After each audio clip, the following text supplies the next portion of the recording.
Madam, இப்போ மாநாட்டில் விஜய் மாநாட்டில் பார்த்தீங்கன்னா கொள்கைகளை அறிவிச்சிருந்தாரு. இப்போ நேற்று தீர்மானங்கள் நிறைய நிறைவேற்றியிருக்காரு.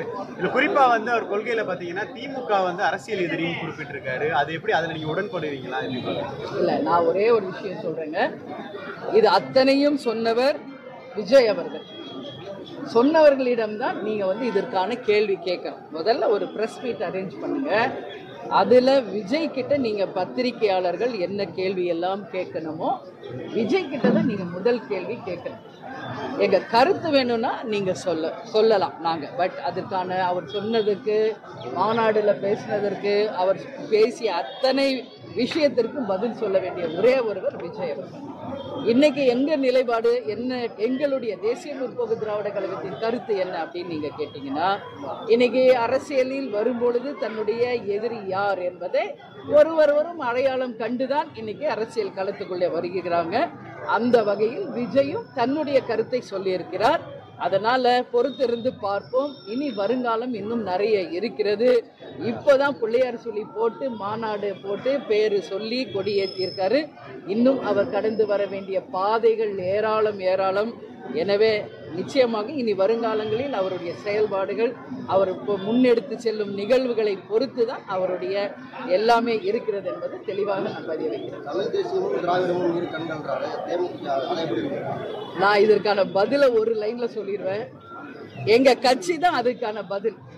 கட்சியிலேயே தேசியமும் இருக்கிறது, திராவிடமும் இருக்கிறது, தமிழகமும் இருக்கிறது. அதை முற்போக்கு சிந்தனையோடு நாங்கள் கொண்டு செல்வதுதான் தேசிய முற்போக்கு திராவிட கழகம்.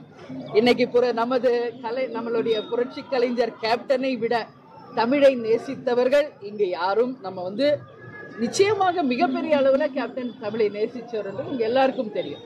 எத்தனையோ திரைப்படங்களில் நடித்தாலும் தமிழை தவிர மற்ற எந்த மொழியிலையும் நடிக்காமல் ஒரு சரித்திர சகாப்தத்தை படித்தவர் கேப்டன் அவர்கள். அதே மாதிரி இன்னைக்கு நம்ம பார்த்தோம்னா நம்முடைய விடுதலை புலி பிரபாகரன் பெயரை தனது மகனுக்கு பெயர் சூட்டி பெருமை கண்டவர் நமது கேப்டன் அவர்கள். அதே மாதிரி எல்லாருடைய விஷயத்திலையும் நீங்க பார்த்தா தமிழன் என்று சொல்லடா, தலை நிமிர்ந்து நில்லடா என்று அத்தனை இடத்திலும் தமிழுக்காக பேசியவர். தமிழ் மொழியை தவிர மாற்று மொழியை பேசாதவர் நமது கேப்டன் அவர்கள் என்பது உங்க எல்லாருக்கும் தெரியும். அதனால நம்ம அன்னை மொழி காப்போம், அனைத்து மொழியும் கற்போம் என்றுதான் இளைஞர்களுக்கு கேப்டன் சொன்னார். எனவே நிச்சயமாக தமிழ்தான் நமது தெய்வம், அன்னை எல்லாம். அதுல எந்த மாற்று கருத்தும் கிடையாது. அதனால் எங்களை பொறுத்தவரையும் தேசியத்துல தான் திராவிடம் இருக்கு, திராவிடத்துல தான் தமிழகம் இருக்கிறது. இதுல எந்த மாற்று கருத்தும் கிடையாது. இது இன்றல்ல நேற்றல்ல நூற்றாண்டு காலமாக இருக்கின்ற ஒரு விஷயம். இனிமேல் அது பத்தி புதிய விளக்கம் கொடுக்க வேண்டிய அவசியம் கிடையாது என்பது என்னுடைய. ஏற்கனவே இருப்பவர்களும் இப்ப புதிதாக கட்சி தொடங்கியவர்களும் திமுக அழிய வேண்டும் நினைக்கிறாங்க. அவங்க இந்த திமுகவுடைய மூன்றரை ஆண்டு சாதனைகளை பாருங்க முதல்வர். இல்ல, நிச்சயமாக யாராக இருந்தாலும் கொடுத்த வாக்குறுதிகளை நிறைவேற்றி அதை சாதனையா செய்பவர்கள் தான் இங்க மக்கள் வரவேற்கக்கூடிய ஒரு கட்சியா இருக்கும், ஆட்சியா இருக்கும். ஆனால் இன்றைக்கு திமுக ஆட்சிக்கு சற்றேறக்குரிய 4 ஆண்டுகள் ஆகின்றது.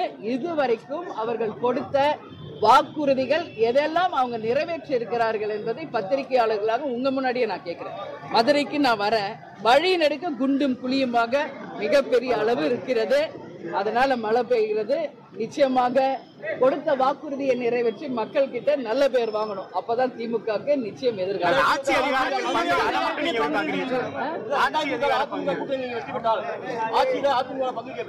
அது இப்ப நம்ம சொல்ல முடியாது. இன்னும் 1.5-2 ஆண்டு காலம் இருக்கிறது. உரிய நேரம் வரும்போது அதற்கான பதிலை நான் நிச்சயமாக சொல்றேன். யாரை பத்தி நான் பாக்கலைங்க. கஸ்தூரி சொன்னதெல்லாம் எனக்கு பதில் சொல்லணும்னு இல்லை. அது ஏன் அப்படி சொன்னாங்கன்னு அவங்க கிட்டே கேள்வி.